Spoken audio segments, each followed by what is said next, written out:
on the posters on your bedroom wall, on the cover of your favorite magazine. For an entire generation, Duran Duran was the definition of style.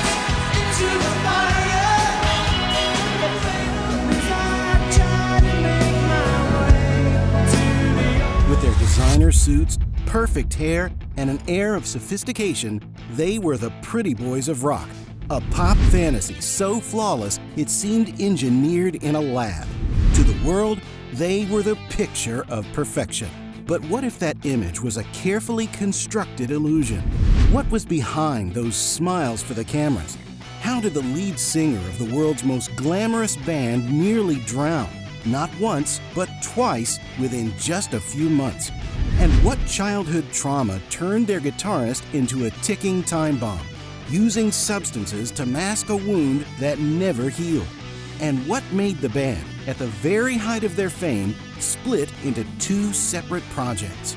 The story of Duran Duran is one of addictions, near-fatal accidents, and a personal tragedy so devastating that it turned the night of their greatest triumph into a moment of heartbreak. To uncover the truth behind the glamour, stay with me and discover Duran Duran's incredible journey of survival. Every great story has a beginning, but Duran Duran's was more like a puzzle. It was the late 1970s in Birmingham, and the childhood friends Nick Rhodes and John Taylor had a dream. There's a starman waiting in the sky. Inspired by David Bowie and Roxy music, as well as the sharp energy of post-punk and the infectious beat of disco music, they wanted to create a band that wasn't just about music, but also about art, fashion, and escapism. The problem with that was, at first, the pieces of that puzzle just didn't fit together. The original lineup, far more experimental, featured their friends Stephen "Tin Tin" Duffy on vocals and Simon Colley on bass. They began playing in local clubs, backed by a drum machine, because they didn't yet have a drummer. But that version didn't last long. Within a year, Duffy and Colley were gone. The search for new members began, and the band turned into a revolving door. The vocalist Andy Wickett from the band TVI joined, and they finally found their first real drummer, Roger Taylor. Around this time, John Taylor made a crucial decision. He switched from guitar to bass, feeling it gave the band the weight and rhythm they needed. A guitarist named Alan Curtis briefly joined, but his stay lasted only a few months. To fill the guitarist spot once and for all, they placed an ad in a magazine called Melody Maker, which was answered by Andy Taylor, a young man from Newcastle with a rock and roll edge. With him on board, only one piece was missing. After Andy Wickett's departure, the biggest challenge was still finding a permanent vocalist. Several singers came and went without success, until a waitress at the Rum Runner nightclub, where the band played regularly, recommended her ex-boyfriend. He was a drama student with a powerful voice and experience in a punk band called Dog Days. His name was Simon LeBron. Simon later recalled showing up for the audition at the Rum Runner in early 1980 wearing pink leopard print pants, and more importantly, carrying a notebook full of poems he had written. He was accepted, and many of those poems would later become the lyrics to Duran Duran's early hits. The band adopted the name Duran Duran, inspired by the villain Dr. Duran Duran from Barbarella, a 1968 cult sci-fi classic. The classic lineup, the Fab Five, as the British press would come to call them, was finally complete.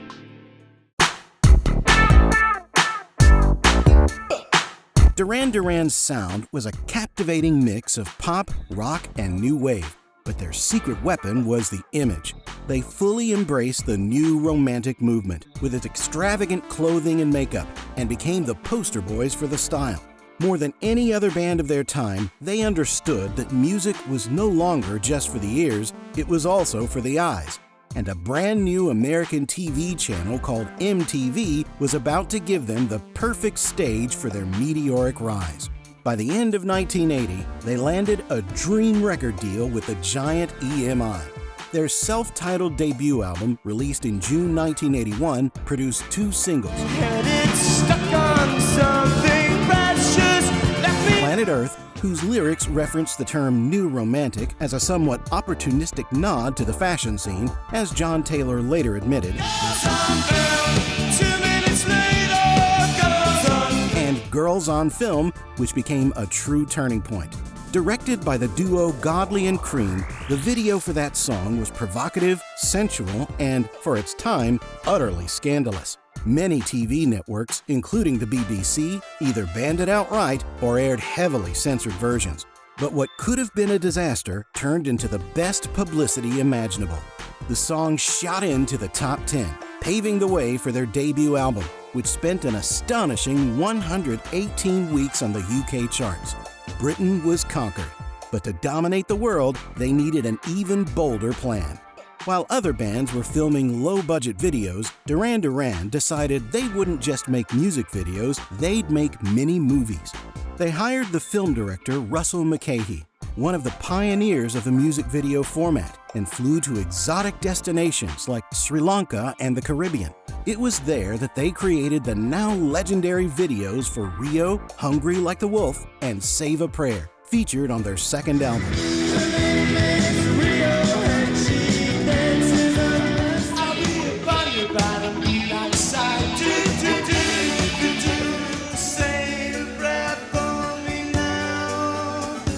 With imagery of luxury yachts, wild chases through tropical jungles, and stunning women, they lived out a real-life James Bond fantasy. Every song became a visual story, and MTV couldn't get enough. America fell in love, bought into the dream, and suddenly Duran Duran was leading a new wave of British bands taking over the United States.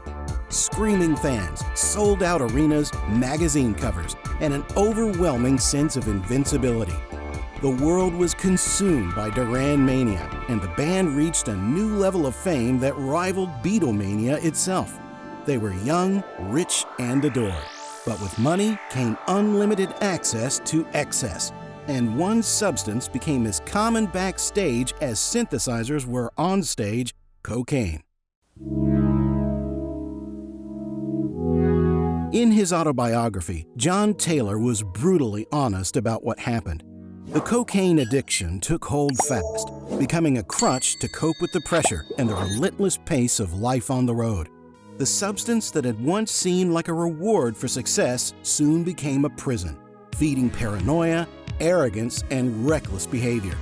It's true that in the early 1990s, he sought help and checked himself into rehab, describing the experience as profound. That was the first step in a long journey of recovery that would ultimately save his life. But before that moment came, life on the edge took its toll in unexpected and violent ways. In 1982, during a tour stop in Munich, Germany, John and Roger Taylor decided to go for a nighttime walk. Out of nowhere, they were surrounded by a group of men who, without saying a word, attacked them with baseball bats. It was a brutal, senseless assault. A terrifying reminder that fame didn't make them invincible. If anything, it made them targets. At a party, a drunk and high John Taylor climbed onto a table to dance and accidentally stepped on a broken bottle. The cut was so deep that doctors said he was lucky not to lose his foot. It was the perfect metaphor for that era. They were dancing on top of the world, without realizing the floor beneath them was covered in broken glass. Sadly, for some, the seed of self-destruction had been planted long before fame. The guitarist Andy Taylor carried a deep childhood trauma. His mother had abandoned the family when he was just a boy, a wound that never fully healed and left him with a lifelong sense of anger and abandonment. Fame and addiction were the only ways to mask that pain. Why don't you use it? Shades on the morning. But the moment that would truly test the limits of Duran Duran's luck and sanity came between 1984 and 1985. It was the period when they reached their absolute peak with the James Bond theme of View to a Kill, and when death came knocking at their door, not once, but twice. The first time happened during the filming of the epic post-apocalyptic video for The Wild Boys. There's blood stain for your pain, and In one of the scenes, Simon LeBron was strapped to one of the blades of a giant windmill prop that rotated and dipped him into a tank of water. It was meant to be a striking visual, but the mechanism malfunctioned. Simon got stuck, upside down, completely submerged. The crew panicked. For what felt like an eternity, the lead singer of one of the biggest bands in the world was drowning in front of everyone, until divers finally managed to free him. He barely escaped. If the incident shook Simon, he never showed it, and even later downplayed the story, calling it a myth. His obsession with adrenaline was extreme. He invested a fortune in a state-of-the-art racing yacht called Drum and decided to compete in the Fastnet race, one of the most dangerous sailing competitions in the world. In August 1985, amidst a violent storm off the coast of Cornwall in southwest England, the unthinkable happened. The yacht's keel, the piece that keeps the boat stable, snapped off. Within seconds, Drum capsized, throwing part of the crew into the sea and trapping Simon and 5 other people under the hull in the freezing darkness of the Atlantic Ocean. For 40 minutes, they were stuck inside a tiny air pocket.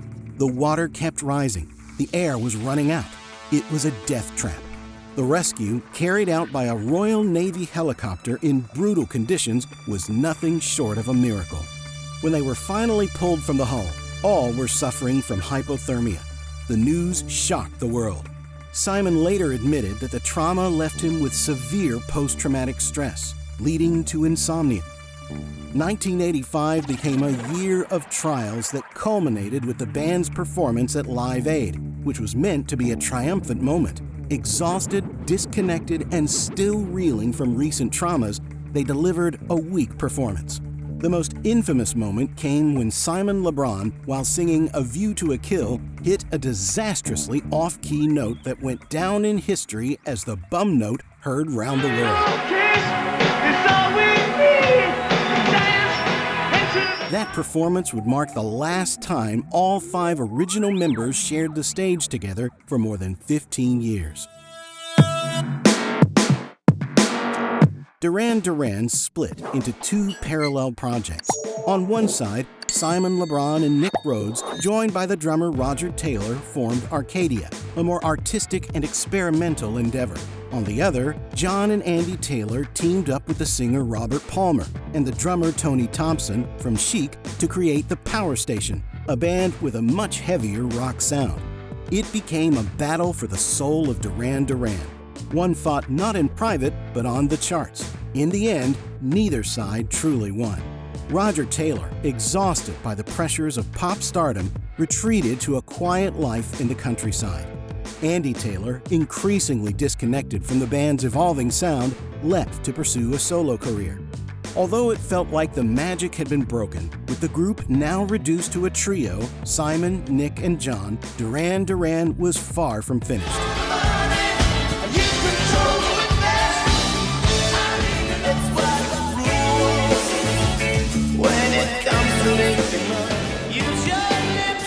With production by Nile Rodgers, whose influence was already woven into their story, they released the album Notorious, 1986.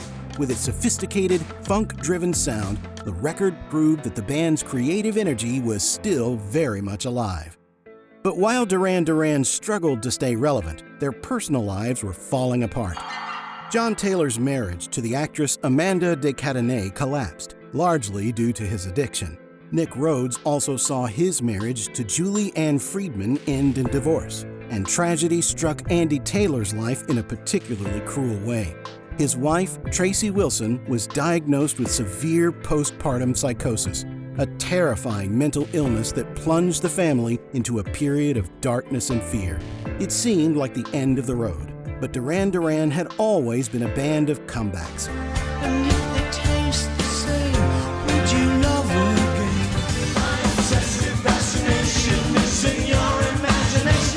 And in 1993, when no one expected it, they returned.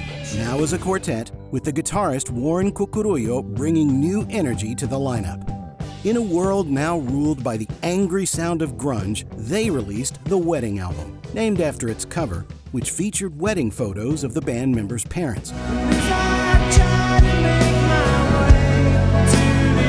Believe lead single, Ordinary World, was an elegant, melancholic ballad, a masterpiece about loss and the process of healing. Simon wrote it in memory of his friend David Miles, who had died of an overdose in 1986. In a 2017 interview, he said, "I'm not a big believer in the supernatural, but 6 years after my friend's death, I started to feel a weight inside me. Ordinary World was the act of letting that go." They followed it with another hit, Come Undone, and suddenly Duran Duran was relevant again. It became one of the most unlikely reinventions in music history.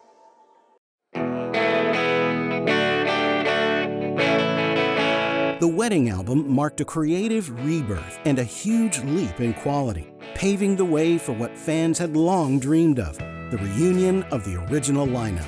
But it wasn't until 2001 that the Fab Five finally came together again. Their comeback tour in 2003 was a massive success, a nostalgic celebration, but also a proof that the chemistry between them was still alive.